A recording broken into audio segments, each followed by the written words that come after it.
The 1994 Grand Prix season produced one of the most traumatic and eventful championships since the first in 1950. Here on Eurosport, we're going to take a look back on the year that produced the first ever German world champion.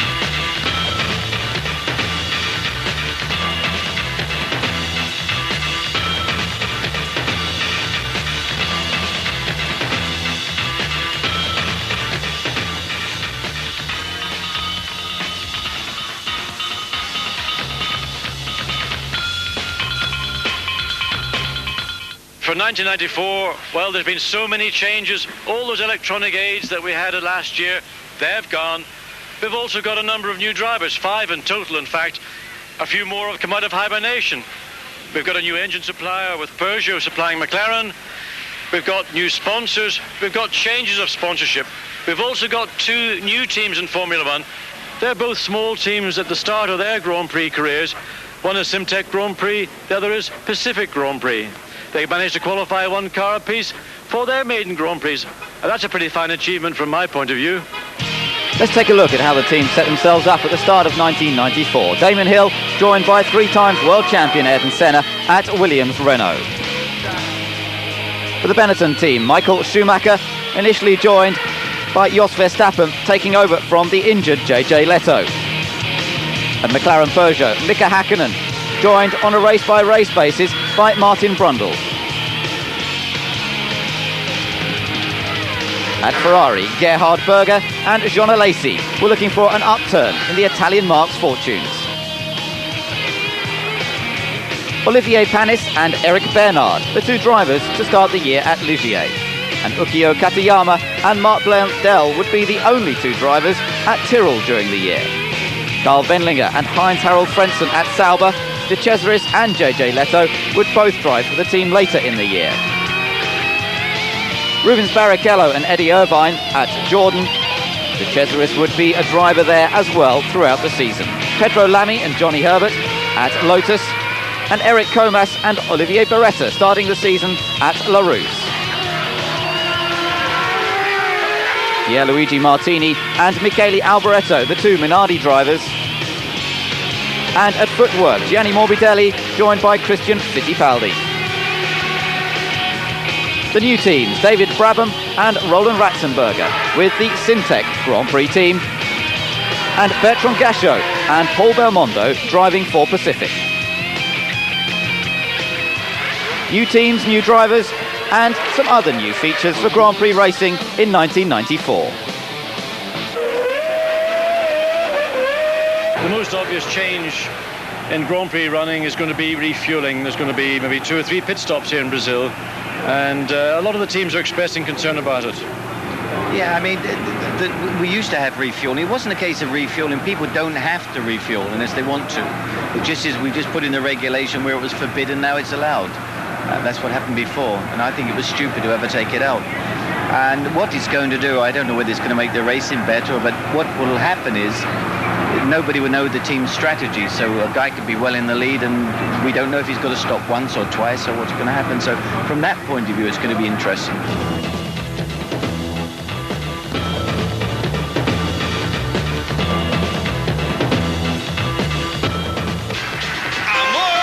The key factor during the off-season has been the arrival of Senna at Williams.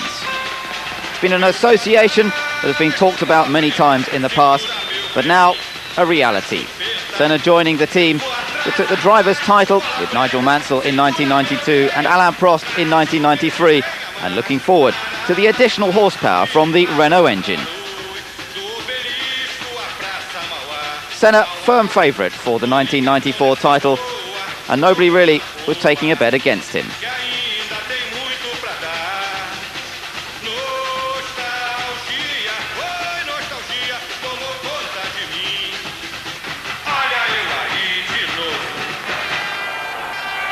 Well, so to March the 27th, the start of the season in Senna's home country, Brazil. The Interlagos circuit, a warm but overcast day greeting the many fans here to support the Brazilian hero. Senna on pole position in front of Michael Schumacher, but Schumacher making a fairly poor start, and it's Jean Alesi who forces his way through into second place. Gerhard Berger, the second of the Ferraris, way down in 17th place, on the grid, but soon fighting his way up the order. Changes for the 1994 season to the format for the cars as well, with the banning of traction control, active suspension and ABS braking, making a big difference to the performance of the cars. And it soon became apparent that the new Williams Renault, the FW16B, was not going to be quite as dominant a car as we had seen from Williams in the past. Schumacher fighting his way up into second place ahead of Jean Alesi, and soon beginning to close up that gap to Ayrton Senna up front. It's obvious that the Benetton team's testing programme through the winter has worked very effectively, and the brand new Ford Zetec engine seems to be producing a good amount of power to keep up with Senna's Williams Renault. Alesi still in third place, but dropping quite a lot of time to the two men up front, who really were drawing away from the rest of the opposition. By this time, Gerhard Berger already out of the race. Well, the 21st lap and the refuelling begins. Both of the leaders coming in together, but a better stop from the Benetton crew, and Schumacher comes out in the lead. 2.5 seconds his initial advantage. He would increase that gap, growing up to just under 5 seconds. Then one of the most scary accidents at the beginning of the year. Jos Verstappen's Benetton is flicked over the top of Martin Brundle's Peugeot. The incident involving Eddie Irvine. It would be an incident that would make sure that Irvine was banned from the next Grand Prix. And when he appealed against that decision, he actually ended up with a 3 Grand Prix ban. Out in front, Senna trying to catch Schumacher, and meanwhile Schumacher able to lap Damon Hill. Hill on just a one-stop strategy, but that proved not to be the best performance. But then the mistake from Ayrton Senna with just 15 laps to go, a pure driving error, as he admitted afterwards, that saw him spin away his chances of taking success in Brazil and handing the victory to a very fast Michael Schumacher. Senna into the safety car, and the crowds leaving as their hero goes out of the race. Damon Hill saving some honour for the team with his second position, but 1 lap behind Michael Schumacher. Schumacher thus winning the first Grand Prix of the season and the third of his career. He'd made it all look very easy, and it certainly seemed to be the case that Senna was not going to have it all his own way in the 1994 championship. Good result for Barrichello, taking points for Jordan. Katayama also getting his first points, and Wendlinger getting the final point for 6th position.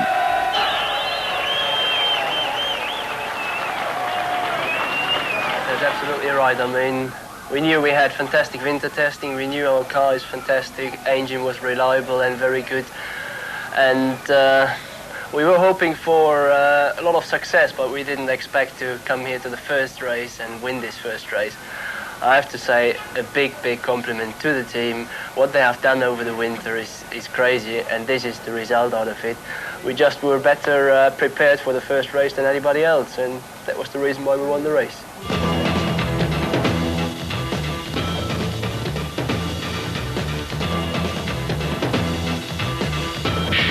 Round 2 of the championship and some safety considerations. Well, I came the week before the Grand Prix in Suzuka last year, and I make an inspection and I make a report concerning the modifications they had to do for the Grand Prix today. And the most important thing, I asked the debris fence around the circuit. We put some more gravel beds in, and sure, we put about 20 to 30,000 tire barriers in. That was the most important thing that we order here. It's a nice circuit, safety is good. I don't see any problems for the moment. I agree it's only 3.7 kilometers, but the track is about 11 to 12 meters wide. So the most circuits where we go with the Formula 1 is the same. So I don't see a problem. It's short. Okay, it's only 3.7. Normally it's about 4.2, 4.5. Some are 6 or 7 kilometers. But I have spoken with a lot of drivers, and there was no complaint. The first ever Grand Prix at the TI circuit in Aida, the Pacific Grand Prix, and a second chance for the Japanese fans to enjoy the top sport. And who would have expected the result? Michael Schumacher taking his second straight victory and maximum points in the championship. Well, The race started with Senna on pole position once again, but making a poor start, and then to be clouted from behind by Mika Häkkinen on the run to the first corner. Nicola Lorini joining him in the gravel trap, and Mark Blundell also getting taken out in the Tyrrell in the course of the accident. Senna's chances of scoring any points on this occasion taken away by Mika Häkkinen into that first corner, and handing a very comfortable lead indeed to Michael Schumacher. Häkkinen and Hill had a contretemps on the first lap as well, causing Damon to drop down to 9th place. He fought his way back up again and was soon battling for 3rd position with Gerhard Berger.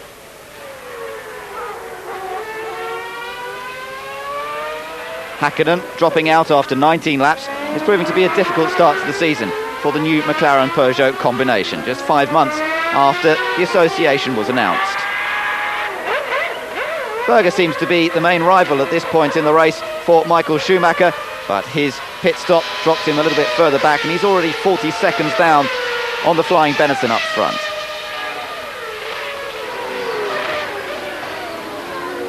Damon Hill is able to come up into 2nd place, and it certainly is an excellent recovery drive after those problems with Mika Häkkinen on the opening lap. The Williams pit crew putting in a superb performance to get him out quicker than the Benetton and Ferrari crews could manage on this occasion. Further back, the battle going on for 3rd and 4th places between Barrichello and Martin Brundle. It's proving to be quite a good scrap between these two, but soon we were to see some retirements. Key retirements, particularly for Damon Hill, who went out with a gearbox problem. But Berger then allowed to go up into 2nd position, still a long way back from Michael Schumacher. Next retirement, Martin Brundle going out on the 67th lap, really hoping for good results to confirm a more permanent position in the McLaren team. Barrichello, though, on the way to his first ever podium finish in the Jordan pits. The mechanics looking forward to what could be their best result ever in their 50th Grand Prix. Christian Fittipaldi having a good race in the footwork, finishing in the points, and Heinz-Harald Frentzen also in only his 2nd ever Grand Prix, finishing 5th. But it's his former Mercedes junior teammate who comes through to take his 2nd Grand Prix victory of the year and make it 20 points in the overall championship. Barrichello confirmed on the podium, and Eric Comas getting the final point after an incident on the first lap. As it started, because if you think, well, 4th, 3rd, and then what else? 2nd and 1st, but it's not like that. You know, we have to get as much points as we can get, and that's the main thing. My first aim for the year was to get 10 points. So I'm 3 points to get that 10. So maybe we can get a bit more than that, and I'm really thinking that maybe we can have another podium by the end of the year. We still have 14 races to try, and I'm really happy. I'm really happy. So 2nd in the championship at this point, a bit of a surprise for Rubens Barrichello, but not so much as a surprise at what was to happen next at Imola, which will come just after the break.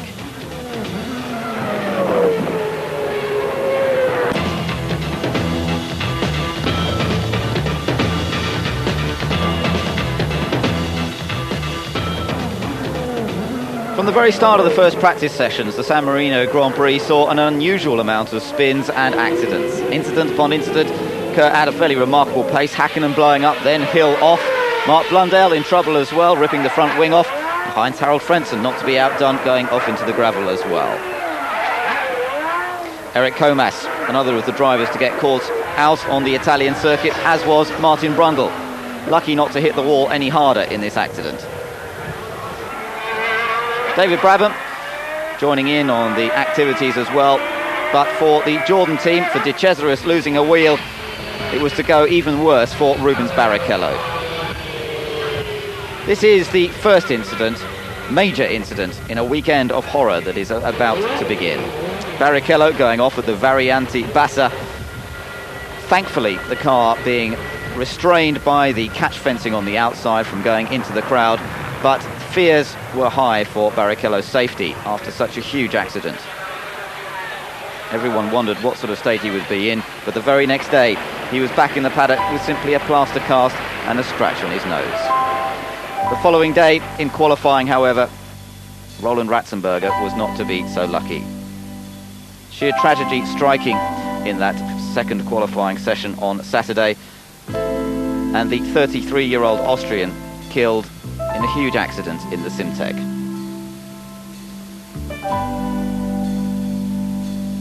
It's a huge blow for the fledgling Simtech team, and an accident that sent shockwaves through Formula One and the outside world. I had 5 very good years in Japan, and I'm very happy to be in Formula One. So if you have an opportunity in Formula One, you take it, whatever you're doing at the time, you know.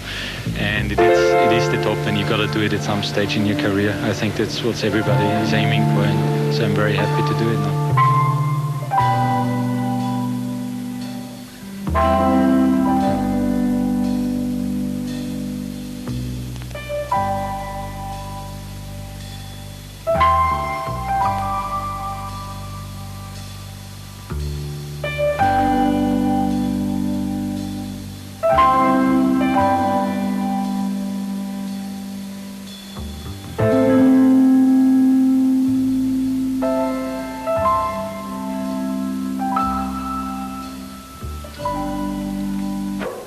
At 2 p.m. local time, as ever, the green light signals the start of the race, but not for JJ Letter. His stall Benetton is hit by a fast-moving Pedro Lamy from the back of the grid, and a wheel torn off in the impact lands in a spectator enclosure.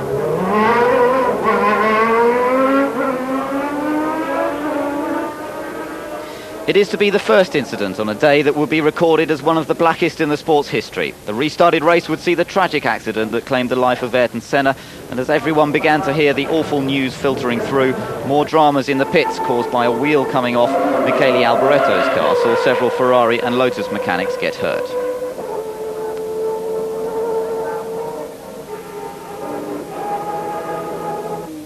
Schumacher came through to record an empty third win of 1994. Hill suffering wing damage on contact with the German in the first part of the race, but fighting back to 6th position after a stop for a new nose cone. Berger had led for a while, but his heart simply wasn't in it after the incidents of the day. Nicola Larini and Mika Hakkinen joined the German on a very downcast podium. Not only the motor racing world was affected. It is true we have had an incredible accumulation of accidents that we hadn't seen for a very long time, especially such severe accidents. We have in previous years had accidents as spectacular, but which fortunately always ended better.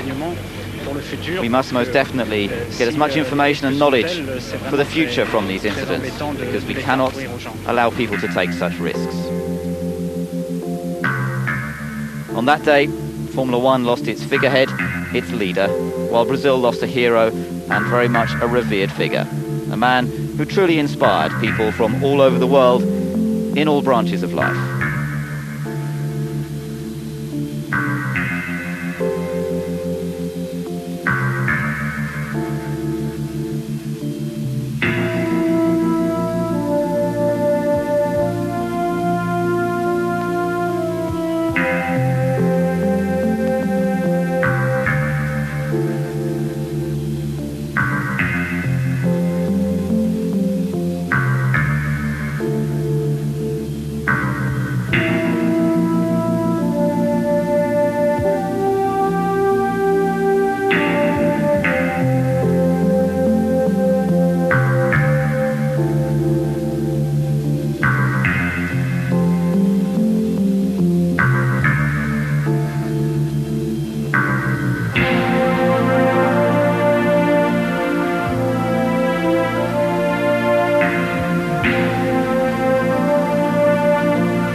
Ironically, the next race on the calendar came in Senna's adopted home in Europe and the venue of his record-breaking 6 victories.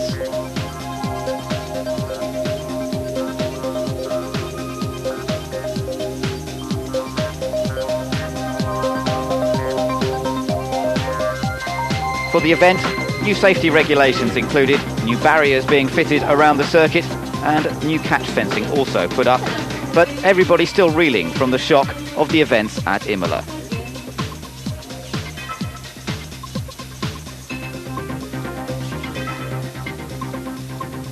If you look to the press, if you look to all of us, we're talking very, very much about Ayrton because he was 10 years in Formula One. He was a great, great champion. But in the end of the day, both of them was friends of us, colleagues of us, and I think both should get the same respect. When I come home on Sunday after the race, I went to pass the hospital. I know what's happened with Ayrton, and my wish was to see him again. I saw him again in the hospital, and then I went to home, and Monday morning it was really a very, very difficult or very, very strange day for me, and I was very empty, was nothing, and I felt Formula One very far away from myself. I am now in a point where it's very, very critical for me, because the life have already some other points for me, what is very important. And you know, I sit back and I say, okay, racing, you have to be clear that you're always gonna have a kind of risk in racing where you can lose your life. Last Sunday, I mean, if I go through the weekend, I mean, I had a puncture going down on Friday into Rivazza. I was lucky, I went off, kept it back, bring the car back. Then you see the accident of Ratzenberger. Just the same what's happened with me already in Imola, broken a wing. Then on Sunday, you see there was the Ayrton's accident. I get a wing into the car. I went, after this I get it in, I went another time, 2 or 3 times, at least to 260 k's. I didn't feel anything. I stopped the car, I go out of the car, I look to the car, and I saw my front suspension was broken because the wing went to the front suspension, and the front suspension was just hanging on a small piece of metal. It's not so much the driving mistakes, what drivers are doing, what yourself are doing. You find out that it's mainly technical reasons why you're gonna have an accident. 80% out of it is a technical reason why you're gonna go off. It's not fair to try to find somebody and say it is his fault that the wall is still there, and many of the things is his fault, because I think it's the wrong moment. So I really think Bernie did a good job. Bernie is a fantastic leader of our business, but I think somehow he needs also a bit of a balance on the sporting side. And the sporting side includes the safety, and the sporting side includes the drivers. Taking a look back over the years of racing at Monaco, one could see just how little the track has changed over the many years. This is the first race in 1950, which was a win for Juan Manuel Fangio. Year in, year out, the championship has been held around this very tight street circuit, and the suitability of it for Formula One cars has been questioned for many years. Graham Hill, father of Damon, took 5 victories at the Monaco circuit between 1963 and 1969. But before that, there had been other huge accidents here. This was Lorenzo Bandini's Ferrari in 1967. The Italian died in this horrific-looking accident that was broadcast throughout Europe, live on TV. Well, incidents have always been a part of racing, and certainly Monaco's been no exception. And when the rain falls as well, then things can get even worse. Frenchman Jean-Pierre Beltoise won his one and only victory at Monaco in 1972 in the pouring rain. But for others, rain caught them out and caused some fairly nasty accidents. A little sprinkling of rain contributed to Alain Prost going off in 1982. And 2 years later, Britain's own Nigel Mansell got caught out by the white lines in the pouring rain as he went up Beau Rivage Hill. All these incidents are brought freshly to mind after the accident of Imola. Well, crash tests have always been carried out in the Formula One fraternity in an attempt to make sure the safety cells are as strong as possible. As we went to Monaco, the FIA announced a series of severe measures to reduce the cornering speeds. However, fate strikes yet again. During the first free practice session on Thursday morning, another drama takes place as Austrian Karl Wendlinger hits the barriers side on and ends up going into a coma that will last for a very long time. Max Mosley spoke of the changes. We're going to reduce the size of the diffuser. We are going to raise the front wing end plates, and we're going to restrict the size of the front wings.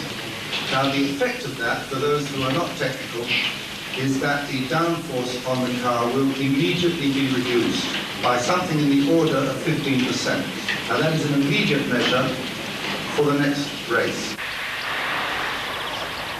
Well, thankfully, Karl Wendlinger's accident proved not as severe as many thought. We interviewed him some weeks later, and he says, at the moment I'm doing very, very well. The only problems I've got at the moment are my left foot and my left knee, which got hurt in the car. But it is much better now with the treatment that I'm getting in Innsbruck. I can walk without any help, and I don't need the crutches anymore. But I really haven't any pain either anymore, especially since my time in Innsbruck. I felt that something must have happened, that I must have hit my head in the accident, but I didn't feel any pain, and that's why it hasn't been too hard to recover. At the moment, I'm doing fine. Well, of course, Wendlinger has made a good return, has been testing for Sauber at the end of the year, and all bodes well for perhaps a return in 1995. Back to Monaco for the fourth Grand Prix of the blighted season so far, and the drivers standing in silence for 1 minute in memory of Ratzenberger and Senna before the start of the Grand Prix.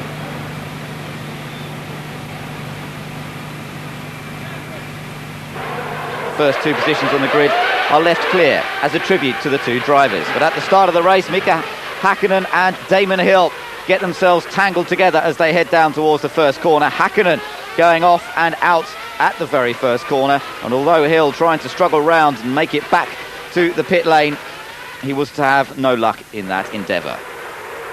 Great way for it to end for Häkkinen, and particularly for Hill, desperately wanting to bring some sort of solace to the Williams-Renault team after Imola. Well, all that meant that Schumacher had a huge lead at the end of the first lap. It was up to 4 seconds by the end of one lap, and the two Ferraris were chasing after him, but really could do very little about the pace of the nimble Benetton around the street circuit. John Alesi making his return after his injury-causing accident in testing earlier in the year. He'd been away for 2 Grand Prix, but nevertheless was in pretty good form in qualifying here at Monaco.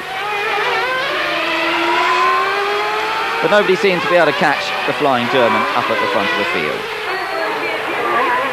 Berger up into second position, just days after having wondered whether he shouldn't just give up the whole sport altogether. He's 10 seconds ahead, just over, of his teammate John Alesi.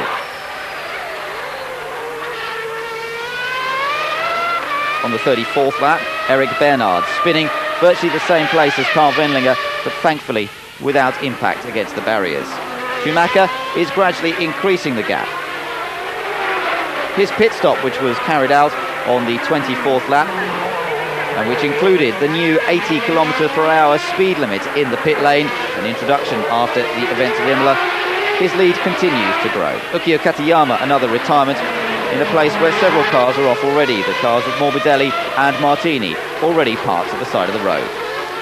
A second place battle is developing between Gerhard Berger and Martin Brundle, and Brundle manages to dive past the Austrian after Berger loses time sliding on the oil put down by Mark Blundel's Tyrrell Yamaha. This is a good performance for Martin Brundle, still trying to persuade Ron Dennis to keep him for the rest of the year.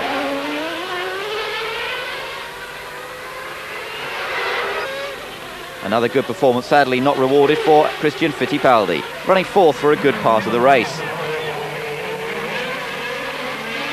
Schumacher continues on his completely faultless drive, and it's not long before the checkered flag is waved for him.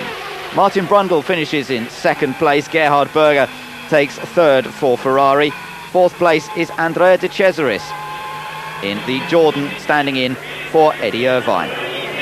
John Alesi finishes fifth, and Michele Alboreto in 6th. The lead in the championship is now huge, 40 points to Schumacher and just 7 for Damon Hill.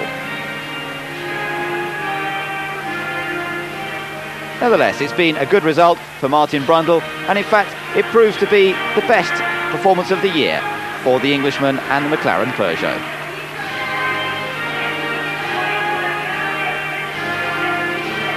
It's been a great day. I'm very pleased for Peugeot, of course. Very grateful to Marlboro McLaren for the opportunity they've given to me, and to my loyal and patient fans who stayed behind me. It's been a great day. We'll be back after the break with the first time that Michael Schumacher loses a race.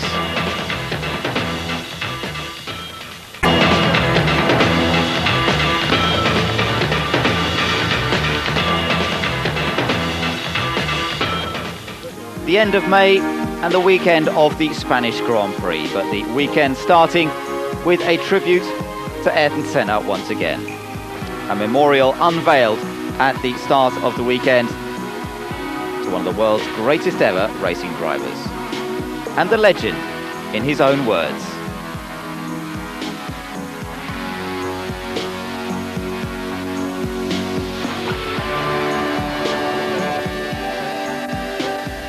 Racing, competing, is in my blood. It's part of me, it's part of my life. I've been doing it all my life. And it stands up before anything else. And so to turn to the race itself, and words with Flavio Briatore and Max Mosley on safety. A lot of meetings going on for the last 24 hours here in Barcelona. Now, could you tell us why the cars weren't running and why they were running this afternoon? Well, I have to admit, I'm not entirely clear about that myself. When I got here this morning, some of the cars were running and some weren't. And then I was invited to a meeting with some of the constructors. I think they're the ones whose cars were not running. And they told me all sorts of complaints, which I listened to, and we had a full and frank exchange of views. I told them exactly what I thought. And after about an hour, I left the meeting and they were running. The season carries on with its awful round of accidents, with this accident to Andrea Montermini in one of the practice sessions during the weekend. The Italian in the Simtek, who'd taken over the drive from Roland Ratzenberger, looked for a little while as though he may have suffered grievously in this shunt. He came off the circuit. It was driver error, basically, as he ran wide on the last corner coming through onto the start-finish straight. But miraculously and thankfully, Andrea Montermini was not badly hurt. Minor injuries to his legs, but he was back out racing in Indy cars by the end of the year.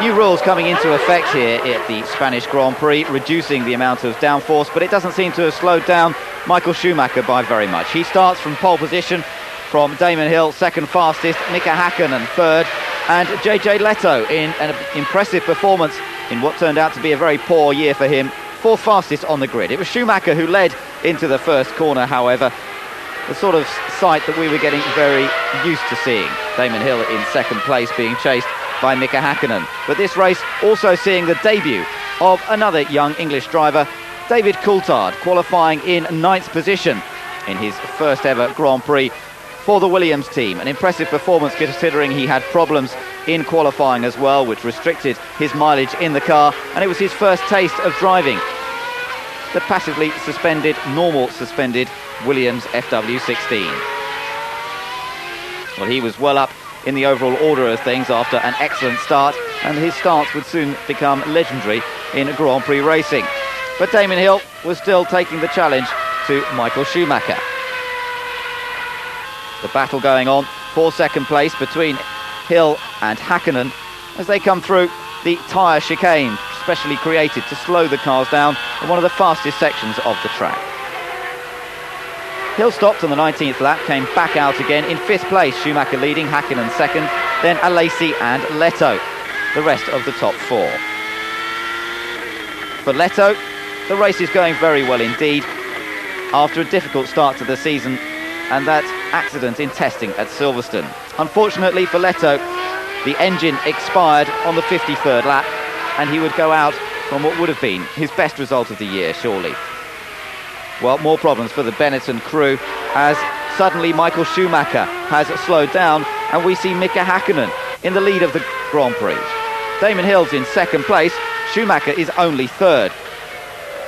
The problem turns out to be a gearbox problem. Well, also with gearbox problems is Gerhard Berger.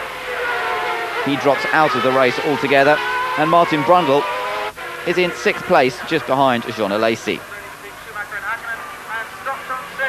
Häkkinen unfortunately going out of the race with a blown Peugeot engine, and that means that Damon Hill is now leading, but Schumacher is driving superbly. The car stuck in fifth gear, and yet he's able to lap close to the pace of Damon Hill up front. It's a remarkable drive, and put down by Flavio Briatore as one of Schumacher's finest drives to date. More problems for McLaren Peugeot as Martin Brundle's engine expires in dramatic fashion once again. Also, out of the race, David Coulthard. Electrical problems putting him out of his first Grand Prix, but not until he'd made an excellent impression. Damon Hill then taking the first victory for him for the 1994 season, and at last a glimmer of light for both him and for the Williams-Renault team after such a difficult start. Helped on this occasion by circumstance perhaps, but nevertheless Damon Hill never put a wheel wrong and came through to take victory.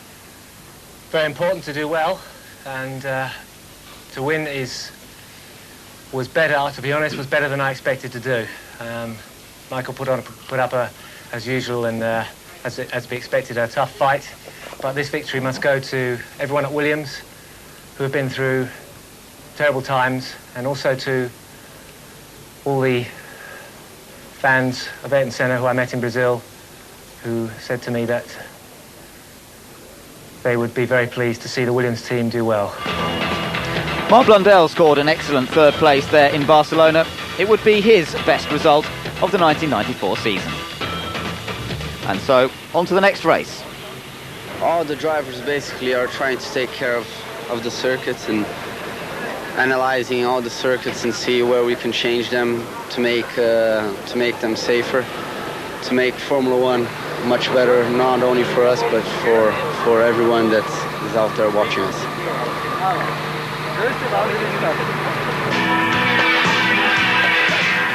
A more relaxed atmosphere perhaps on the starting grid than for some time. The new rules coming into effect this time in Canada include the use of ordinary petrol, no super rocket fuel allowed, and the modification of the air intakes on the cars to reduce the ramming effect.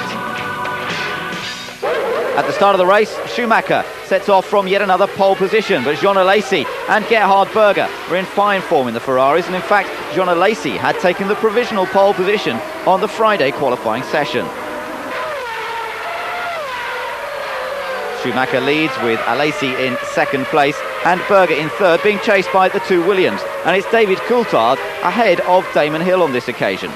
Coulthard had qualified just behind Hill, but was making good starts once again. Martin Brundle was out of luck straight away, electrical problems causing his retirement early on, and meanwhile Schumacher was beginning to pull away. Most of the attention was now being focused on the battle between the two Williams, Coulthard and Hill.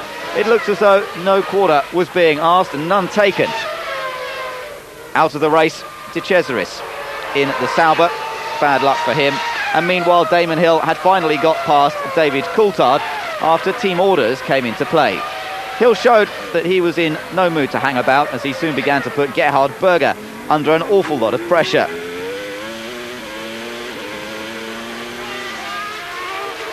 Trying to force the Austrian into mistake, Damon Hill finally managing to find the gap that he needed on the 15th lap.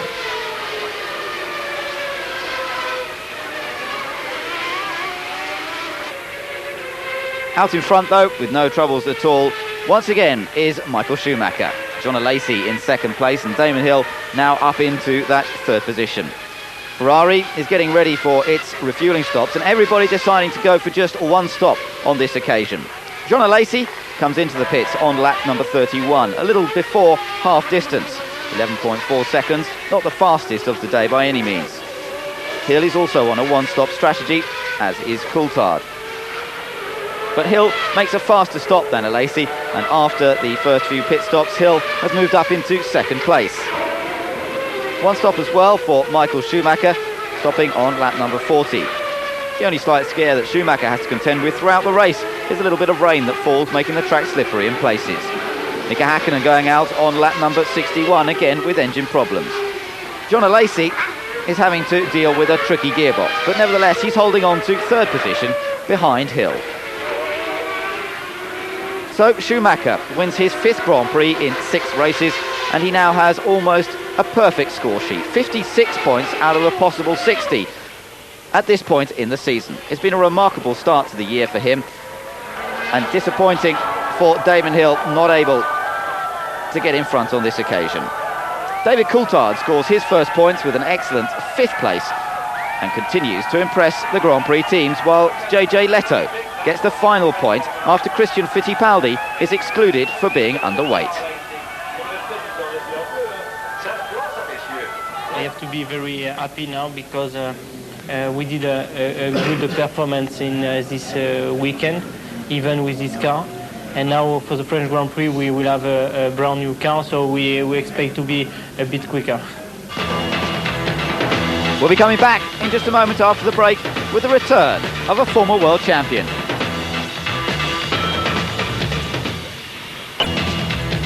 Round 7 and the French Grand Prix at Manicourt, a new ownership for the Ligier team.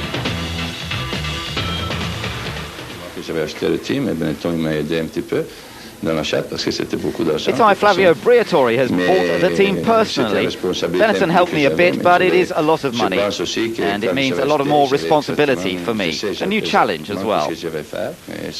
I know what I want to achieve. The team has to become competitive within 2 to 3 years. I can't do miracles, but Ligier should be able to show its worth in 1995, 96, and hopefully to be competitive.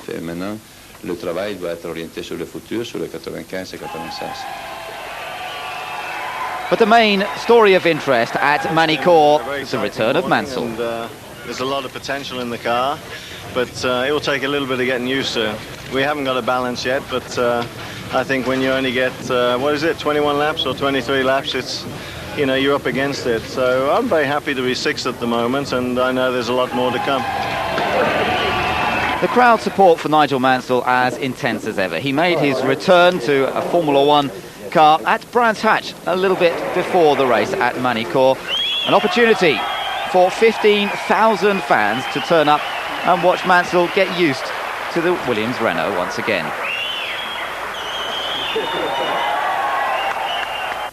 Well, good morning to everybody who's listening. Hope you have a reasonable day. And so to Manicourt and the onboard radio. Have the telecontrol, please.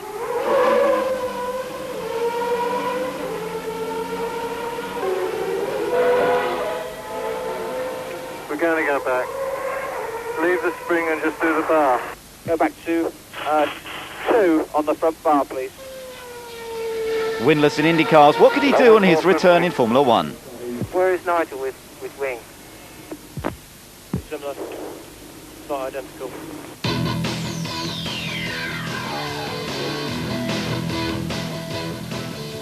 Well, again, it's 2 flying laps.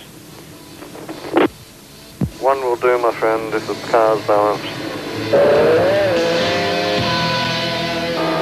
Coming out of this corner, flat out in 5th. Accelerating. Up to 6th.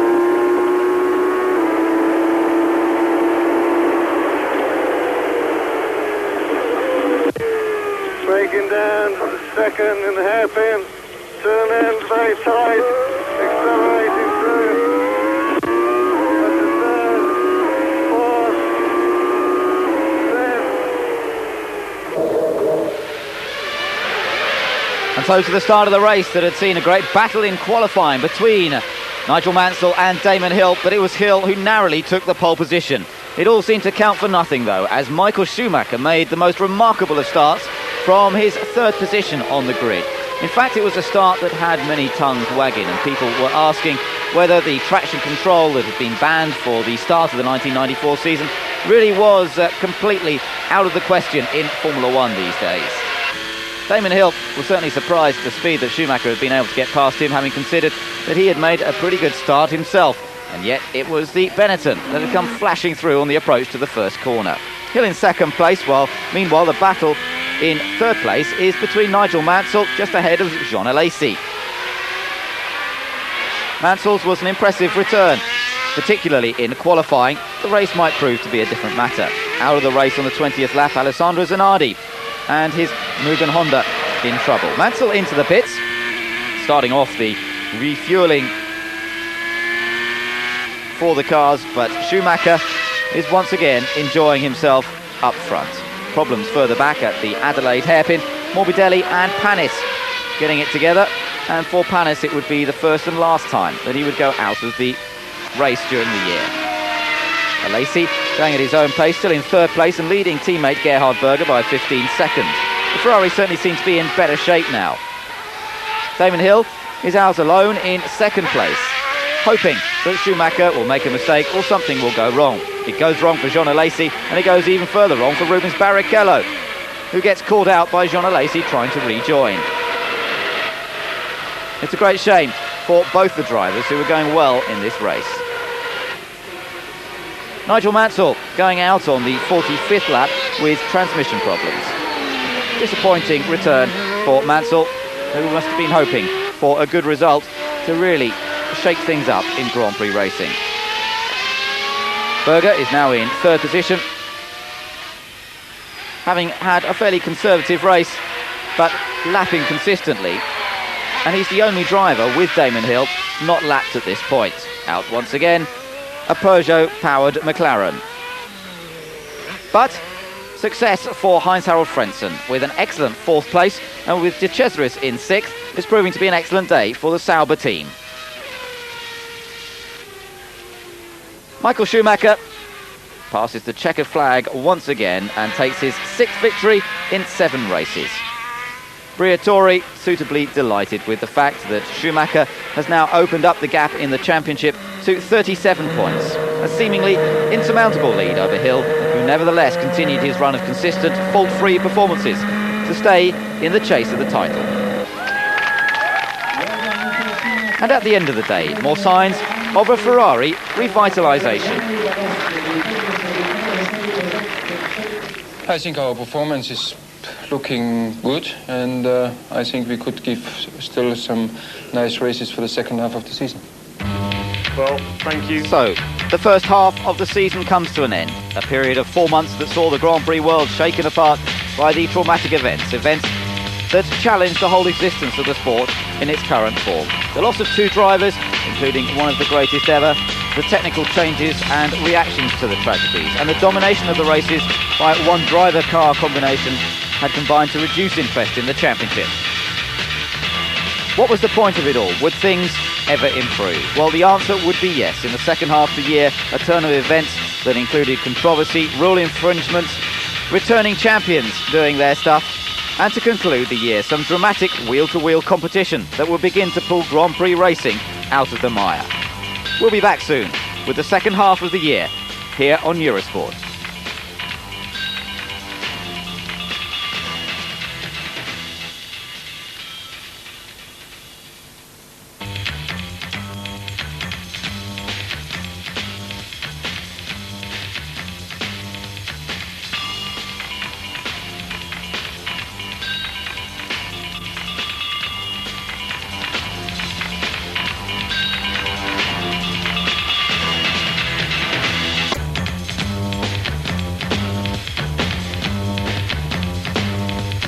The second half of the 1994 Grand Prix season would see one of the closest championship battles in the history of the sport, fought out between Damon Hill and Michael Schumacher.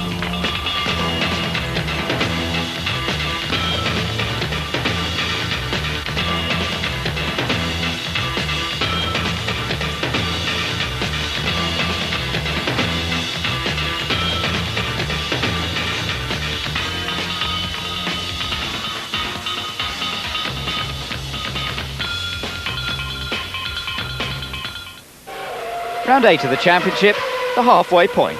Good for Benetton, not so good for everybody else. But things change in Formula 1, and I think some teams will be pressuring Benetton. quite hard in the second half of the season, ourselves included. People in Formula One never give up, and if their act isn't good enough, they'll review it and change it and hopefully seek improvement. And I believe that the course we are on will make our car usefully quicker very soon. I'm sure I see that's happening already at Ferrari. McLaren are very professional, they're close behind. So we could have a very good fight going on in the last 8 races. What's David like to work with? He's very good, very enthusiastic, and he's got a lot of confidence. And it's nice to have a teammate, and even if he's Scottish. Only joking, I'm not. Hello, Scotland. I think we have a good understanding. You know, there's obviously, you know, the fact that I'm Scottish and he's English, so we have a little bit of fun with that. But when it comes to working with the car and working with engineers, I don't really think we could fault that situation at all. Possible return of Nigel Mansell doesn't seem to affect you, does it? Well, you know, I started the year in Formula 3000. Here I am now racing in Formula 1. And I signed the contract with Williams, which was on a race-by-race basis. So, you know, no one tried to force me to sign anything, so I was fully aware of the contract. I think that if the team make that decision, then fine, I can't lose. I'll be back testing for Williams. If they don't, then I'll be continue to hopefully race for them. So there's no point me worrying about something that's out of my control. So I just concentrate on the job. David Coulthard giving his impressions as we turned our attention to the British Grand Prix. Round 8 of the series, and Coulthard once again in the second Williams Renault. British fans having two to cheer on, no Nigel Mansell, but Damon Hill out to try and avenge the fact that his father Graham never won the British Grand Prix in all the years of trying. Well, on the start of the warm-up lap, drama straight away. Michael Schumacher blasting past poleman Damon Hill on the run to the first corner, something that is not often seen at the front of a Formula 1 grid, and something that would have some fairly severe consequences later on this day and later in the season as well. As they came round to take the start, Coulthard was in trouble with a stalled engine from his 7th place on the grid. He would have to start from the back of the grid on the second attempt to get the cars away.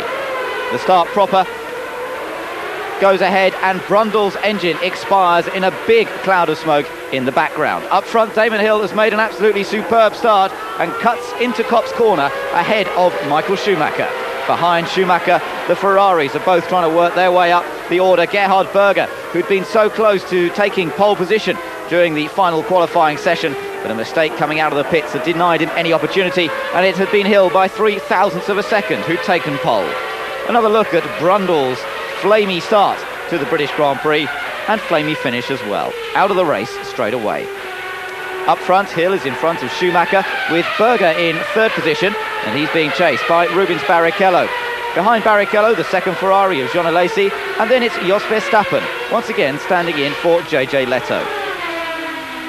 It's an unusual situation for the German, Schumacher having to play second fiddle to a Williams for a change, and Hill attacking in very confident mood on home ground. Something Coulthard is also having to do after starting at the back and then spinning at the first corner. He's soon into 10th place and setting some very quick lap times. But it's Schumacher who's under pressure. On the 13th lap, he learns that he's just been given a 5-second penalty for having overtaken during the formation lap. A penalty that changed into something quite different when the black flag is announced and presented to the penitent driver. It was thought that the 5 seconds would be added in after the race, but that obviously isn't the case. Confusion reigns in the pits as to what should happen next. Well, he goes on as if nothing is amiss, and in fact continues round for 5 laps with the black flag still being shown. Finally, on the 27th lap, Schumacher finally accepts the inevitable and comes in. When he was just 3 seconds behind Hill in 2nd place, he is now 20 seconds behind, but equally fired up to try and catch up to Damon Hill. Berger is in 3rd place, Barrichello in 4th, but being chased by both Alesi and Hakkinen, fighting his way back up the order. The black flag affair would certainly go a lot further than just this race at Silverstone. 32nd lap and retirement for Gerhard Berger with a blown engine. But nothing can prevent Damon Hill from taking the race of his dreams. He came round to take the checkered flag. He didn't even see the checkered flag at first. He wasn't sure whether he had won it. He had to clarify the situation on the radio, but it was indeed true. Incident on the last corner between Barrichello and Hakkinen, but they would still be confirmed in 4th for Barrichello and 3rd for Mika Hakkinen. Damon Hill coming round and receiving the applause. Michael Schumacher joining him on the podium, but it was a position that would be taken away from him once the arguments had settled on the black flag affair. But not only did he lose this second place, he would lose more than that. But Hill, certainly the happy man at the end of the British Grand Prix. Very difficult to get through the traffic here today. And it was going to ebb and flow, and I mean, I caught up with Michael and then he came in the pits for a 10-second stop-go penalty, I think it was. And then I knew after that I had to push quite hard because he'd probably be pretty pumped up after that. And indeed he was. Président, quelle est la sanction qui a été prise à l'encontre de Michael Schumacher? The question, Mr. President, was the penalty decided? What is the penalty decided for Schumacher? He has been suspended for 2 races.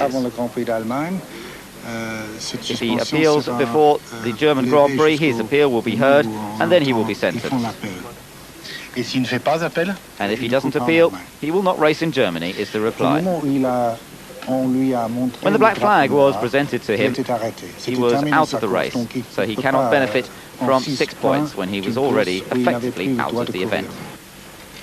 And what did he say to defend himself? The reply that he didn't see the black flag. And you didn't believe him? The World Council did not accept his explanation.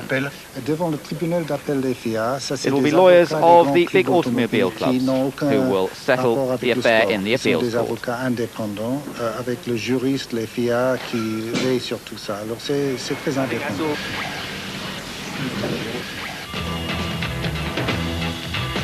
So drama for Michael Schumacher as he went towards his home Grand Prix at Hockenheim. The situation being that Benetton did indeed appeal against the exclusion from the black flag and the exclusion from 2 Grand Prix. The appeal meant that he would in fact be allowed to race in his home country, which was probably just as well, as the fans would have been rather upset if he hadn't. The fans were getting well behind the championship campaign of Michael Schumacher, and there were even some death threats for Damon Hill, who ended up having to have a bodyguard throughout his time at the German Grand Prix.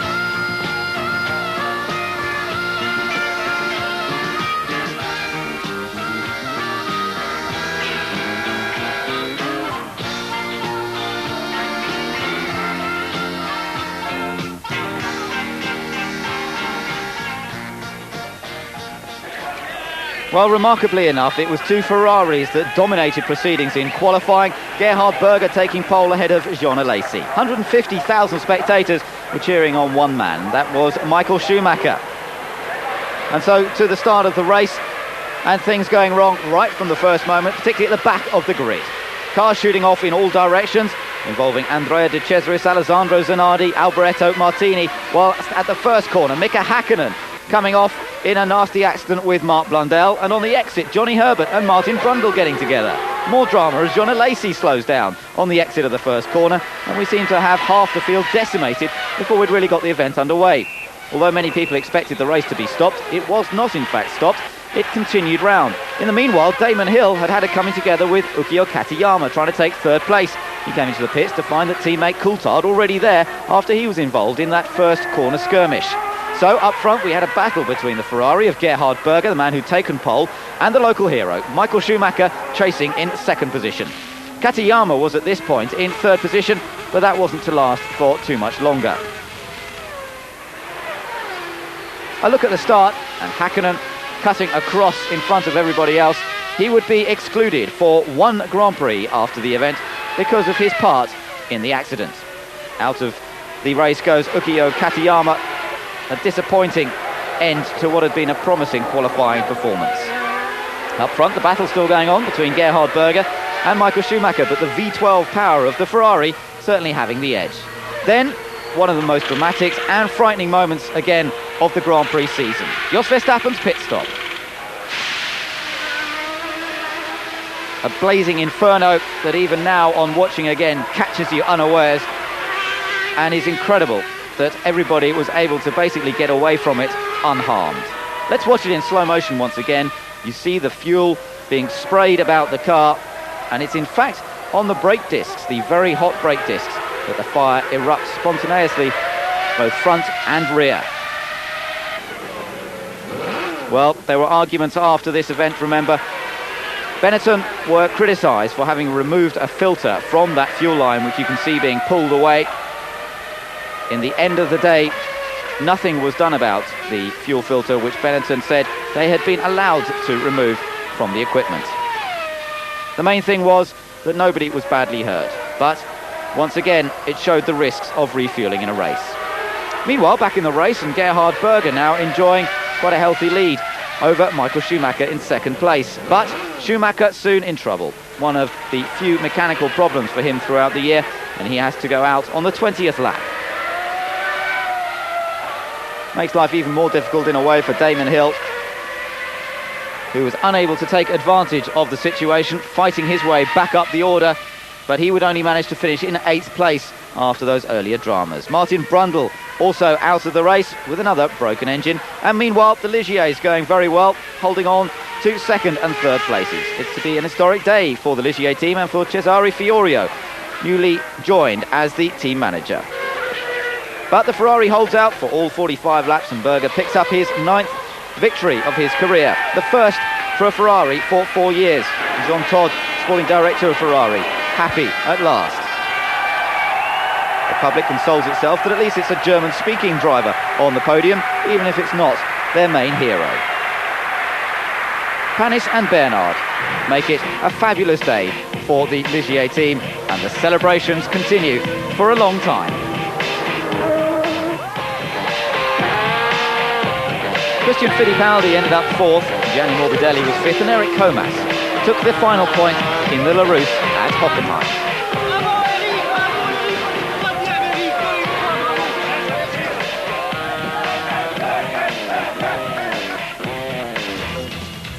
We'll be back in a moment with the round 10 from Hungary.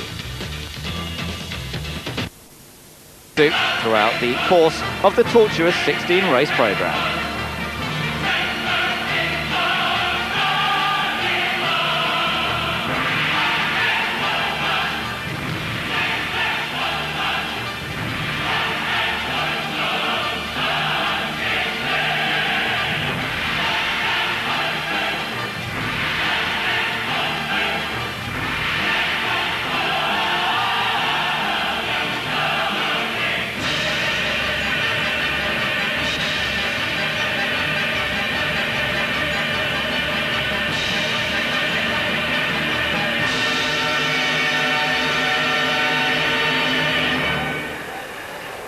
The atmosphere at the Grand Prix of Hungary has definitely deteriorated a little bit over the past few weeks, with the talk of the problems with the Benetton team, talk of traction control, talk of the filters being removed from fuel lines. Well, as the racing gets underway, it's a battle between Schumacher and Hill once again into the first corner, and it's Schumacher who pulls off a daring move to go past Hill into that first bend. It's to prove to be a key moment in this round 10 of the championship, held in mid-August, and Schumacher taking the early honours.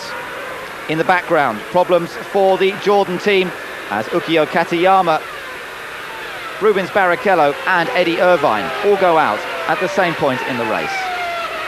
Schumacher is leading the race on a circuit where overtaking is so difficult and where it's so important to have a clear road ahead. Indeed, that would prove to be part of the tactics for this race, with Schumacher deciding to go for a 3-stop strategy. Ideal tactics, because it meant that he would build a big lead initially and come into the pits before getting tangled up with the back markers. The 2-stop race decided by Williams was certainly going to cost them some time, as Hill got caught up amongst some of the back markers. John Alesi was once again charging up through the order, who started in a rather low 13th place. So the order: Schumacher leading Hill, with Coulthard in a good 3rd place, and Alesi now just squeezing into the top 6. Problems for the Ligier. Olivier Panis going off the circuit, perhaps still thinking too much about his 2nd place at Hockenheim. More problems for McLaren Peugeot. Philippe Alliot replacing Mika Hakkinen for this one race, out of the event. Morbidelli and De Cesaris have a come together on the 30th lap. It's De Cesaris' 240th Grand Prix, but it's not to prove a lucky one. So once again, the Williams outpaced and outthought by the Benettons on this occasion. Coulthard is once again going very quickly indeed, and holding on to 3rd place dutifully behind team leader Damon Hill. Jean out on the 58th lap. More problems with the gearbox in the Ferrari when he was in 5th. And then more problems for someone else as well. David Coulthard, sadly, after another good performance, making a mistake on the 59th lap and hitting the barriers fairly hard. Unhurt, just damaging his pride. 20 laps later, and no problems for Michael Schumacher to take yet another win. The three-stop strategy proved to be the ideal way on a track affected by backmarkers, and Williams' policy of two stops definitely costing Hill time. Jos Verstappen taking his first ever podium finish, his first ever points finish, with third place in the second Benetton. Martin Brundle fourth, Marc Blundell fifth, and Olivier Panis taking that sixth and final point.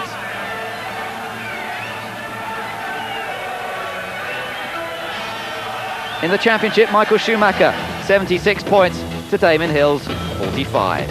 Still a big gap, and all down to Hill now to really get some wins under his belt. But first, success for Barrichello at Spa and pole position.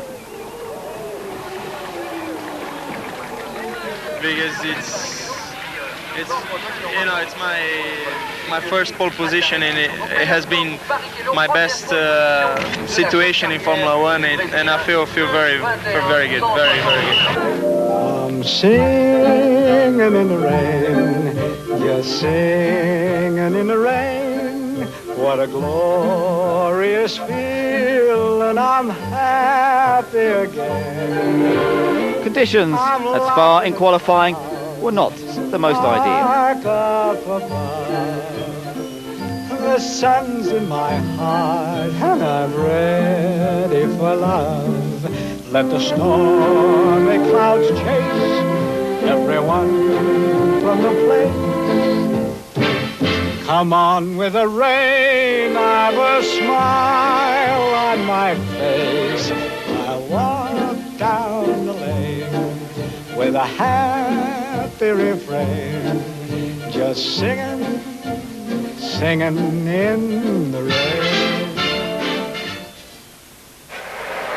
Rubens Barrichello taking pole position in the dying moments of the Friday qualifying session, being one of the few to switch to slicks and judging the conditions to perfection. Many people expected him to make a poor start from the grid. Back in his Formula 3 days, he was rather renowned for it. But in fact, Barrichello got off pole position superbly well in the Jordan Hart and was soon under pressure from Michael Schumacher. Schumacher had qualified second fastest, another man to switch to slick tyres on that Friday afternoon qualifying. Hill qualified third, but once again didn't make the best of starts and was pipped by Jean Alesi at the first corner. Well, soon Schumacher taking the lead from Barrichello, and in fact Barrichello soon coming under attack from Jean Alesi as well. Damon Hill and David Coulthard are in close pursuit behind. Unfortunately for Alesi, his run of success at the beginning of the race was not to last for too much longer. Second lap, his engine packed up and he was out of the race. The battle for fifth was developing nicely, with a couple more cars having gone past Barrichello. He was now battling with Heinz-Harald Frentzen in the Sauber. Coming down to the new Eau Rouge section, changed for this year for safety reasons, but for Frentzen, changed in a poor way. Onto the 11th lap, and more bad luck for Ferrari as Gerhard Berger blows up, and in doing so, very nearly taking Martin Brundle out on the entrance to the pit lane. Onto the 19th lap, and a very dramatic moment for Michael Schumacher. A mistake from the German, a rare mistake, but one that manages to cost him some time, but not the race lead. Still in charge of the race, as the battle going on behind him is now between the two Williams cars. David Coulthard in second place, and Damon Hill in third. Hill, the team leader at Williams Renault, getting on the radio to ask the team to get Coulthard out of the way. But it was getting a bit confusing. Meanwhile, Barrichello was going off the track in the Jordan. It was a big disappointment for the man who looked in good form from that pole position and trying to go through the race on just a one-stop strategy. Still the battle raged between the two Williams, and still there seemed to be no team orders. But the situation was settled when Coulthard was called into the pits with a slightly dodgy-looking rear wing. In fact, it proved to be okay, and he was able to rejoin the race and would go on to finish in 5th place on the road. So Schumacher coming through to lead and to take the checkered flag once again as Mark Blundell went out of the race with a spin just towards the end. He would still finish in the points, but Schumacher had taken the maximum score once again. It was just the result he wanted, and for Damon Hill, it was just the result that he knew effectively ruined his chances of getting the championship. But then the news came through that Schumacher, in fact, had been taken out of the results of the race after the discovery that the wooden plank underneath about that was not what it should be. The season continues. It's difficult to have a feeling for this. The point is really that we know we have done something wrong somehow. There was a black flag out, which I haven't seen it, and we didn't do the right thing for it. We didn't come in, so there's no doubt about it that we should get penalised. If the penalty we have in the moment is the right one, we're going to find out on Tuesday. Certainly, I go there with hopes to get it reduced. We will see on Tuesday. Schumacher talking about the situation with the black flag, but it was the situation at Spa with the wooden plank beneath the car that would cost him yet more points in his chase for the title. The spin was called by Benetton as the reason for the wooden plank underneath the car being worn away by more than the allowed amount. But that was not accepted by the stewards, and Schumacher was excluded from the results. It meant the win went to Damon Hill, Mika Häkkinen taking second, and Jos Verstappen in third. We'll be back in just a moment after the break with the Tifosi in Italy.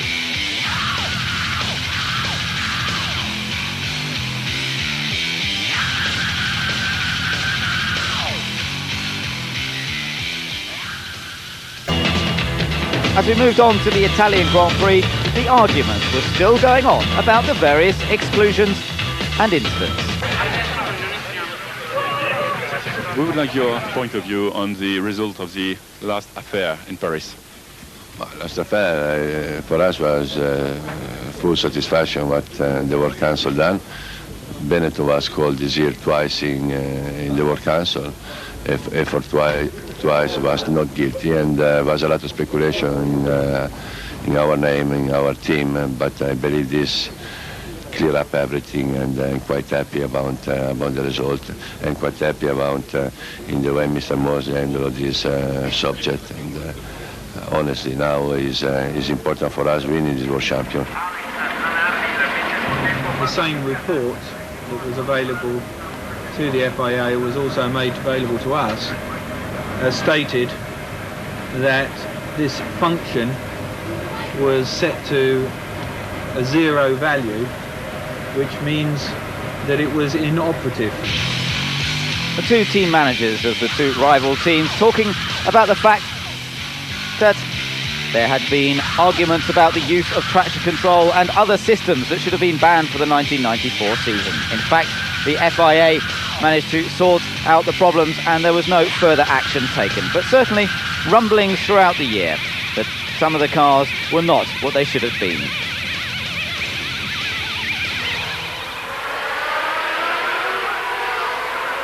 And so on to Monza, and on the Sunday morning warm-up, a big accident for Austrian driver Gerhard Berger in the Tifosi's beloved Ferrari. Berger going off at somewhere near 200 kilometres an hour and certainly having the wind knocked out of his sails. Disappointingly, the warm-up session itself was not stopped and cars continued to come round at speed whilst the marshals and Berger tried to get out of the way. Many drivers expressed their amazement at this course of events after what had happened earlier in the year. Despite it all, though, the Austrian was back on the grid 4 hours later, astounding everybody with his resilience and his ability to come back from disaster. The front line is fully Ferrari as they set off at the start of the race, and it's a race which sees the highest and lowest of fortunes for the Lotus team. Johnny Herbert, qualifying in 4th place, would go out, taken out by Eddie Irvine at the first chicane.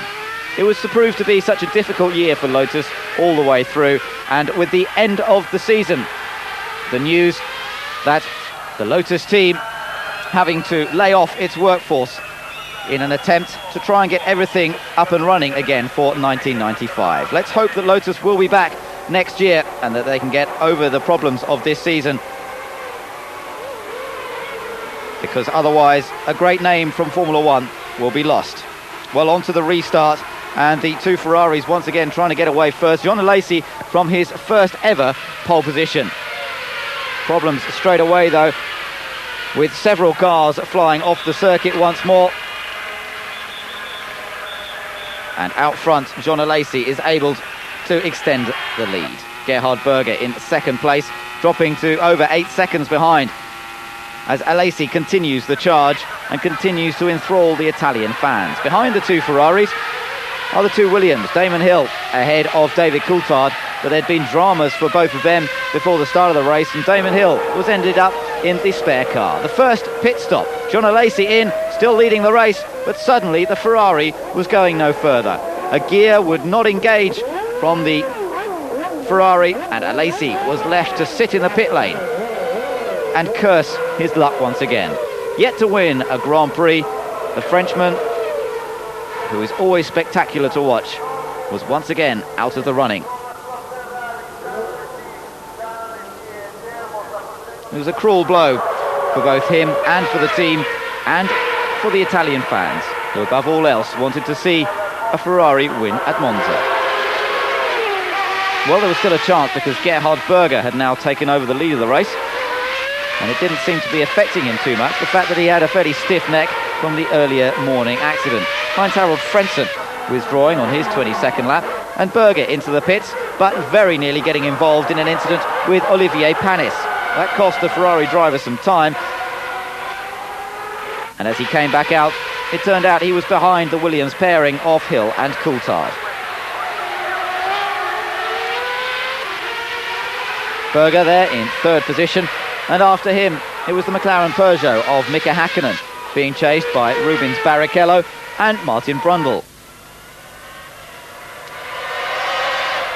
The Williams cars looking very good indeed, and it looks as though we're going to see a 1-2 result for the first time since midway through 1993. But it's not to be. David Coulthard, in the car that Damon Hill was originally set to run in the race itself, runs out of fuel on the very last corner. He's passed by Berger, he's passed by Häkkinen and Barrichello. Coulthard having to make do with just 6th place at the end of the race. So Hill the winner, Berger in 2nd place, and Häkkinen taking the 3rd place on the podium. Vital success for Damon Hill in the absence of Michael Schumacher, with the first of his 2 race bans. Hill had done the first job. Could he do it again at the next race and really take the battle to Schumacher in the title? For Häkkinen, a man happy in 3rd. Very surprised. It happened.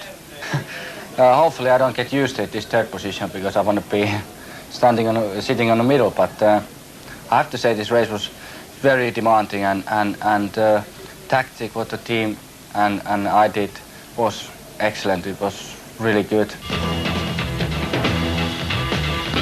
The Portuguese Grand Prix would be the next race that Schumacher would be having to sit out and watch it on German television rather than racing himself. The beautiful region of Estoril, the venue for this 12th round of the World Championship. The coastal town, so near to one of the most beautiful small towns in Portugal, Cascais, one of the places where all the Formula One drivers enjoy to spend a little time relaxing before and after the race. Making a visit, as ever, to the Grand Prix racing, the 1993 champion, Alain Prost. We talked to him about his future in racing. He says perhaps to take over a team, I might consider it, but not under any conditions. In any case, the right opportunity to do that has not yet arisen.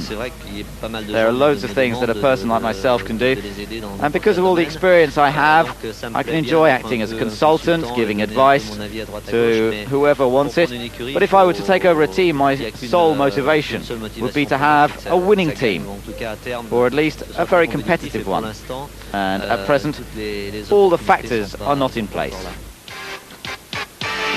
The question mark at this point, the tie-up between Mercedes and McLaren. Johnny Reeves, it's absolutely certain that Mercedes made a series of proposals to McLaren. In the minds of the directors of Mercedes, there's not the slightest doubt that to get in Formula One must associate oneself with a leading team. Well, the story is certainly going around the paddock about the possible changes, and Eddie Jordan seemed to be in discussion with both McLaren and Peugeot personnel. Start of the race then, and from pole position, Gerhard Berger, a surprise pole position in the Ferrari. From Damon Hill, second fastest, David Coulthard in third place on the grid. Berger it is who makes the best start, and Coulthard once again sets off very well and gets ahead of his team leader. This was to be the last race for David Coulthard before Nigel Mansell rejoined the fray, and the question was, would Coulthard respond to team orders, or would he be all out to try and get the best result possible? John Alesi trying to fight his way up, but for Gerhard Berger, that early leader out with transmission failure. So David Coulthard leads the Grand Prix for the second time in 15 days, but this for a little bit longer than he managed at Monza.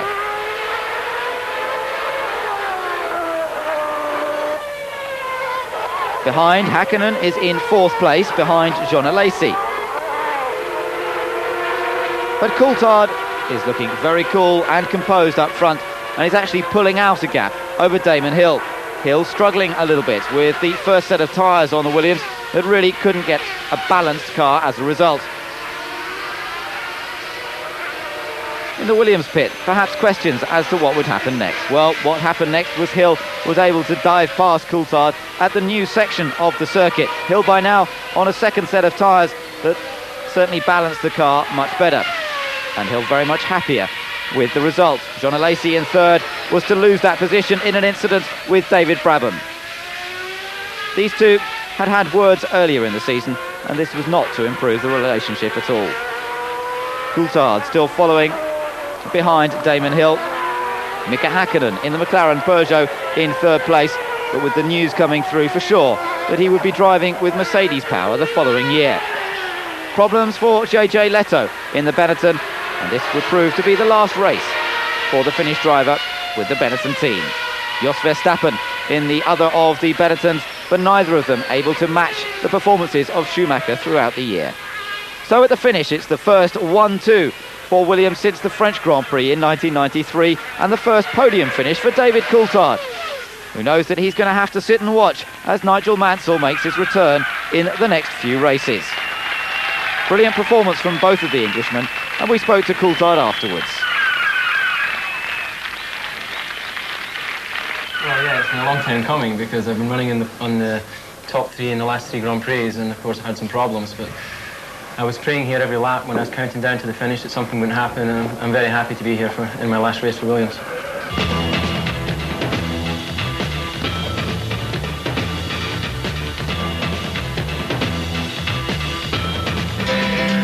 And so on to the great showdown as it was billed, the return of Michael Schumacher. Let's cancel the World Championship.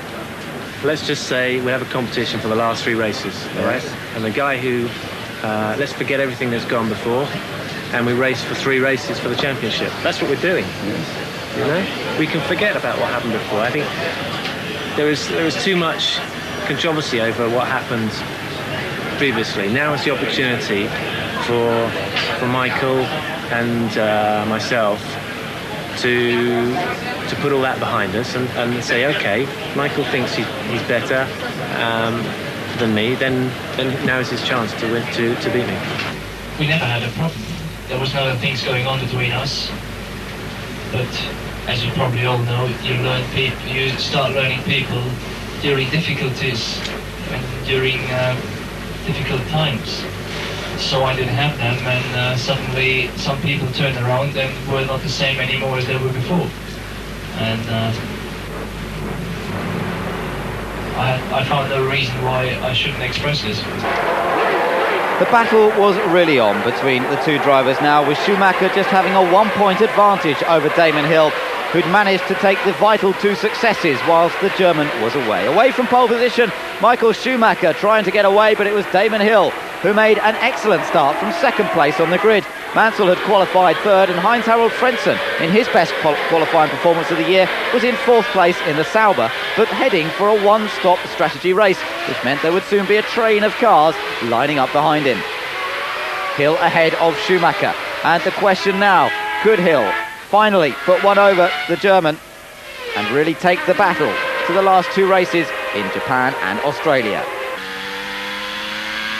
On board with Nigel Mansell, making his 2nd return to Formula 1 and fighting in true style as he fights his way past Rubens Barrichello.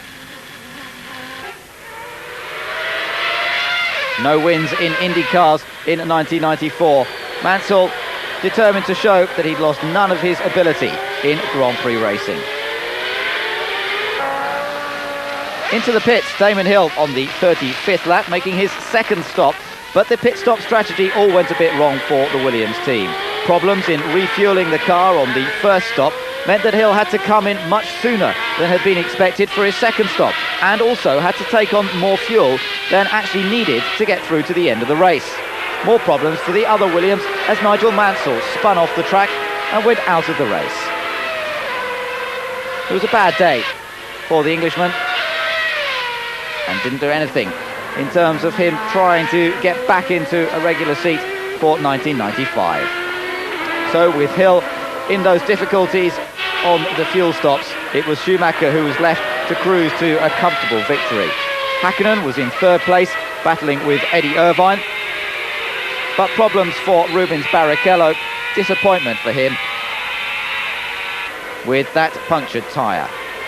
Hill in 2nd place, 25 seconds behind Michael Schumacher, and really not a lot that he could do about it.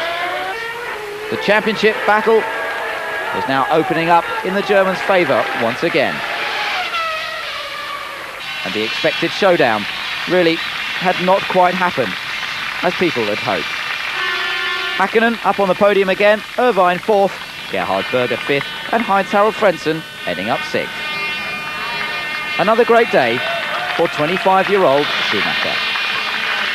It's just great. It's what you want to do after being 2 races off, coming back in the position where you left 2 races ago.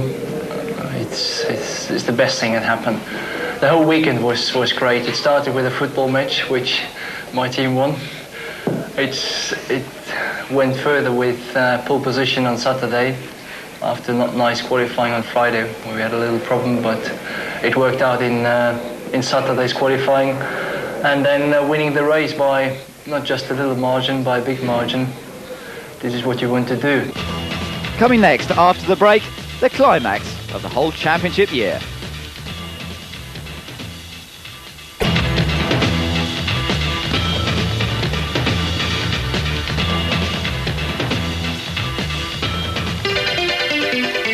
The Japanese Grand Prix started off with yet more driver changes.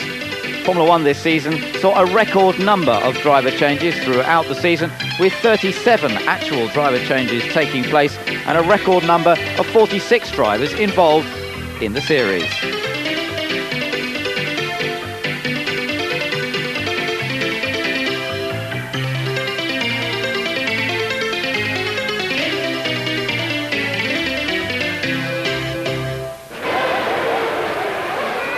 Well, as the battle raged in the championship battle, the rain fell in Japan. Horrendous conditions as we got the last but one race underway. The chance for Michael Schumacher to wrap up the title here in Suzuka if he could win the race, and Hill finished 3rd or lower. That's certainly the aim of the German, to try and get it all over and done with before they visited the street circuit at Adelaide. The horrendous conditions, however, were catching many people out. Johnny Herbert was out of the race, as was Taki Inoue early on, and another Japanese driver, Ukyo Katayama. The safety car was called out, and on the restart, it was once again Schumacher heading the way. The rain started to fall even more heavily though, and more accidents were happening. Frank Lagorce went off in a nasty accident with Pierluigi Martini. Michele Alboreto also involved in that. Gerhard Berger out of the race as well. Problems for his Ferrari. The electrics giving up, not surprisingly, in the very wet conditions.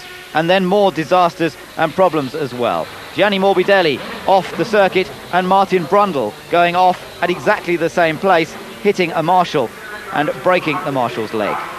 The race finally abandoned for that moment. The race pulled off, the red flag brought out, and the drivers collecting on the start-finish line. Well, it was to improve, and the cars were once again setting off behind the pace car, and the restart would take place as a rolling start.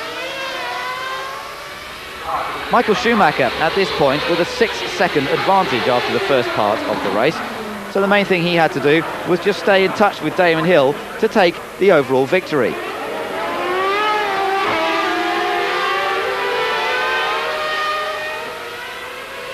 Behind, the two beginning to streak away once again at the front, was a tremendous battle developing between Jean Alesi and Nigel Mansell for third position. It was a battle that produced some of the finest TV pictures from Grand Prix racing all year long. Into the pits for Michael Schumacher on the 22nd lap.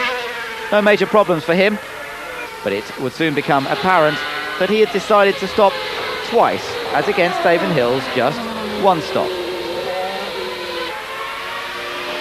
That battle continues for third position. Mansell trying everything to get alongside the Ferrari.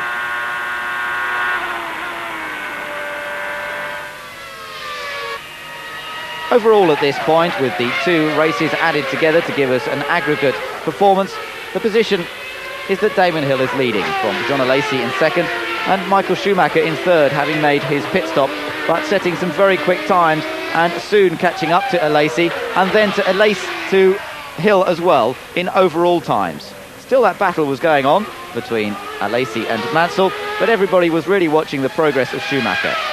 Could he close up enough to take the lead away from Hill? Well, after his second pit stop, he dropped back again and started to close up the gap. It was getting incredibly exciting as the last laps unfolded, but as the checkered flag came out, everyone waited to see just how close behind Michael Schumacher was. He wasn't close enough, and it was Damon Hill who took probably his finest victory of his career so far. It was a brilliant drive from Hill, who put everything into the last lap to keep Michael Schumacher behind him, and it was enough to take the championship to the last race in Australia. A good third for Alesi and fourth in the end for Nigel Mansell. So satisfying to race like that, it really does mean a lot to end up in first position at the end of the race.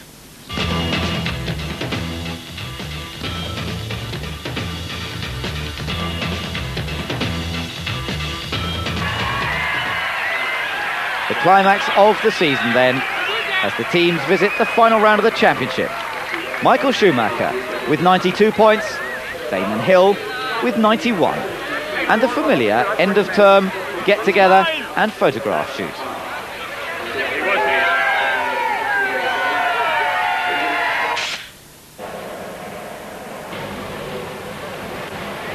For the second time in its history, Adelaide will decide the outcome of the World Drivers' Championship. At the start of the race, from pole position, it's Nigel Mansell who doesn't make a good start, but Michael Schumacher who does, and gets ahead of both of the Williams into the first corner. That is probably one of the key moments of this race. A brilliant start from Schumacher once again. Mansell in trouble on the opening lap, but soon would be back into the battle for second and third places. Up front, Schumacher and Hill were showing their true class. They were stretching their legs and rapidly disappearing from the rest of the opposition. But Hill was certainly keeping with Schumacher. Behind them, the battle was going on for third place between Mika Häkkinen and Nigel Mansell.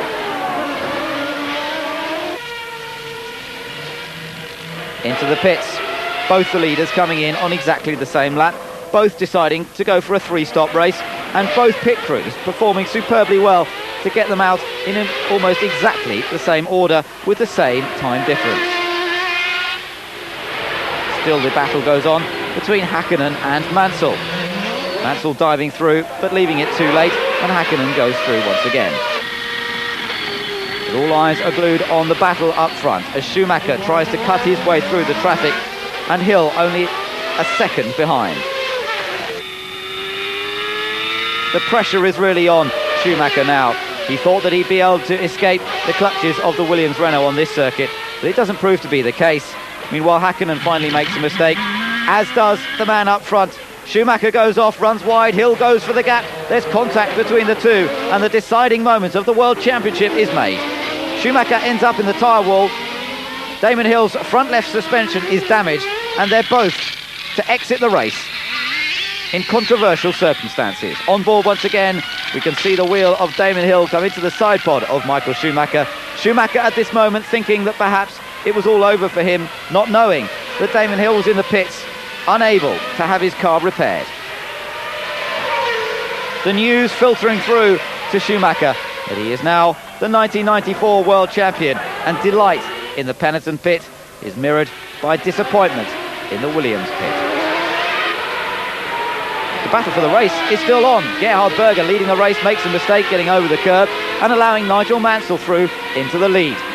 It's an incredible story. Very hard all the way. It was a terrific race, and all I can say is that it's over now, and it's a bit of an empty feeling, but I think I gave him a good run for his money, and he certainly was feeling the pressure because he ended up falling off the road.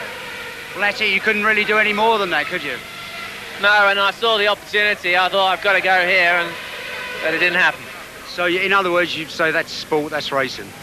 I'm afraid so. That's motor racing. I'm afraid that going into the last race with 1 point deficit to Michael is always going to be, unfortunately, putting you in a position where you've got everything to lose. Well, I couldn't win in that sort of situation, and I think I would want to say that everyone in the Williams team deserves some sort of medal this year, because we've been through a hell of a tough time, and to be here at least at the last race fighting to win the championship and looking very strong, looking competitive. The Renault engine was strong and the whole team were terrific, and I'd just like to say thanks to all of them this year, and we'll come back next year. The race continued with Nigel Mansell making a fairy tale end to his 1994 season, which had seen him not taking success in any races up to this point, but an important success in the final Grand Prix of the year in Australia, where many of his fans were there in support. The overall championship and the top two unchanged after the incident between them, just 1 point deciding the title in the Germans' favour. Nigel Mansell getting himself up into the top 10 in the championship standings at the end of the season as well, with this race win in Australia.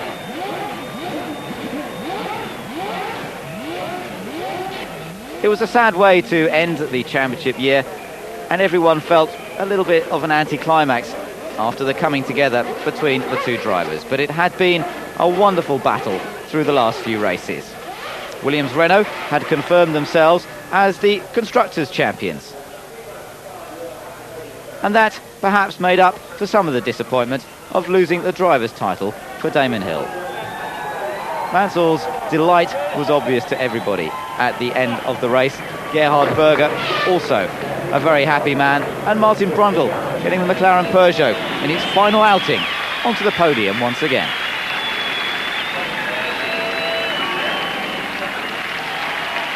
But at the end of the day, everyone wanted to hear from the new world champion. The season has been started quite well, I would say, in Brazil. Even Aida, it was a good race, and then we came up to Imola, and what happened there is just when I talked about nightmare in the before, then I have to say it's in the other direction, and all of us know what kind of feelings we had to make about this in particular for Ayrton, but as well for Roland and as well for Carl, what happened in Monte Carlo.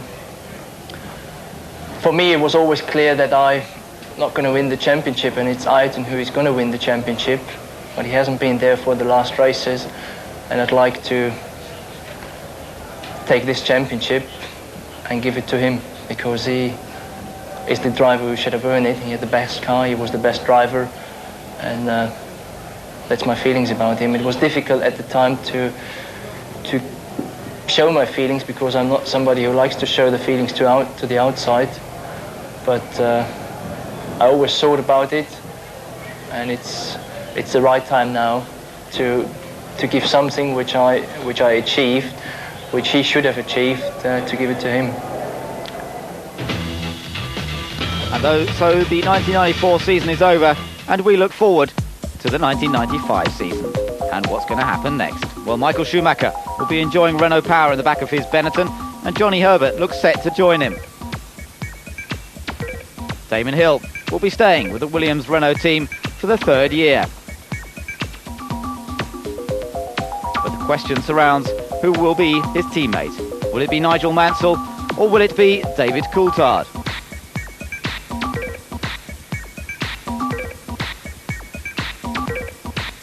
Mika Häkkinen stays at McLaren, but enjoying the Mercedes Ilmor power unit. And Heinz-Harald Frentzen will be looking forward to Ford power in the back of his Sauber. Gerhard Berger stays at Ferrari, as does Jean Alesi, in a brand new car that will be hoped to really bring Ferrari to the front once again. Olivier Panis will have Mugen Honda power in the back of his Ligier. And remember, next year all the cars will be powered by 3-litre engines instead of 3.5-litre. And Yuri Suzuki looks set to join him, while at Jordan the Peugeot engine will be driven by the same two drivers, Rubens Barrichello and Eddie Irvine.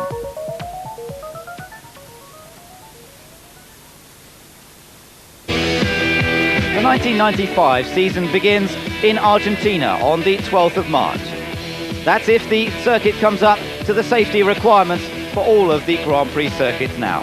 But certainly the Grand Prix season will be starting in March and then working its way through the 16-race calendar. A few other changes. We'll be seeing a European Grand Prix in Germany at the Nürburgring in October.